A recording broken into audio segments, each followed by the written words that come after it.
तर नमस्कार मंडळी. तर जय श्रीराम. काय चाललंय? आणि इकडून सूर्यदेवता असं उगवत होता. म्हटलं चला आता आपल्याला घरी जायचंय. आणि तुमचा लाडका आजू. आणि चला म्हटलं आता आपल्याला जायचंय. तर कुठं? तर आज जायचं होतं आपल्याला शहरात. काय काम होतं तर ते पण सांगतो तुम्हाला. चला बघूया. तर मंडळी, महाराष्ट्रात नव्हे तर सगळ्या भारतात म्हणजे सगळ्यात मोठा एक्सपो आपल्या शेंद्रा MIDC म्हणजे DIMSC मध्ये. आणि इतका सूर्य खूप भारी दिसत होता ना, तुम्हाला काय सांगू, मी सांगूच शकत नाही. आणि डायरेक्ट गावात आलो आणि मग आजू दिसला ना. आजूचं लग्न ठरलेलं बरं का. आता डेअरी कमी करावंच लागते म्हणलं, काही विशेष नाही. आता आजू पहिले म्हणजे आता व्यायाम करणे आजूला. आणि आजू डायरेक्ट पै चालत गेला होता. कुठं? तर ते पण सांगतो मी तुम्हाला. आजूला म्हटलं पळत रनिंग माझ्यासोबत येत जाय ना. नाही म्हणे मी आता काय कमी तर व्हायला लागन. म्हणलं ठीक आहे ना भाऊ, कमी तर व्हायच लागन, काहीच विषय नाही. चला बघूया पुढं आता काय होतं. आणि पोरं म्हणजे पोरीचा नाच सोडतच नाही. डायरेक्ट कुठं पण बसतात. म्हणलं काहीच विषय नाही, बैस म्हणलं. आता आपल्याला जायचं होतं कुठं? तर सचिनच्या घराकडं. सचिनच्या घराकडे काय काम होतं ते पण सांगतो. आणि सचिनला आज घ्यायची होती म्हणजे गाडी घेतली नाही अजून, पण घेणारच आहे लवकरच. कमी म्हणजे लवकरच सचिनच्या ताफ्यात नवीन एक गाडी येणार आहे. ती पण स्क्रीन सगळं. म्हणलं काहीच विषय नाही. मी टँकर खाली करून डायरेक्ट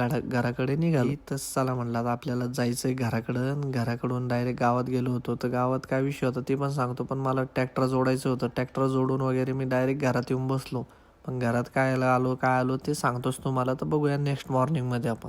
नेक्स्ट मॉर्निंग. तर मंडळी, तुम्ही बघितलं असेल रात्री तर मी ट्रॅक्टर जोडत होतो आणि ते पण रोटा जोडलाय. आणि बघा, प्रत्येकाच्या जीवनात असा संघर्ष करावाच लागतो. कारण की खाण्यापिण्यात कोणतं म्हणजे माणसाला पण 3 वस्तू लागतात: अन्न, वस्त्र, निवारा. इतकं सुंदर असं धरलं होतं त्याला, तर तो सोडतच नव्हता. कारण की त्याला ते फक्त शिकार म्हणजे शिकारच करायचा होता. विशेष नाही. आणि म्हणलं तर एखादी गोष्ट त्यांनी पकडली. आणि खूप असे सगळे सारे बगळे म्हणजे आपल्या ट्रॅक्टरच्या मागे होते. कारण की आपण रोटा मारत होतो. म्हणलं आता विशेष नाही, हे काही सोडत नाही. आणि कोणता पक्षी पकडला होता ते मला काही समजतच नव्हतं. कारण की मी खूप लांब होतो आणि मी झूम करून व्हिडिओ घेतलाय. आणि इतकं सुंदर असं त्याला पकडलेलं, खूपच सुंदर म्हणजे सांगताच येत नाही. आणि इतकं खालून त्यानं ओढलेलं त्याला. कारण की हा बहुतेक मला सळडे वाटतोय. आणि चला म्हटलं आता हा तर याचा शिकार झालाय, पण आपल्याला पण आपली कामं करावं लागतील. आणि कामं करून मी डायरेक्ट गावात आलो. गावात काय विषय होता, आणि यांना फुकटची गाडी भेटली का. म्हणलं चालला का.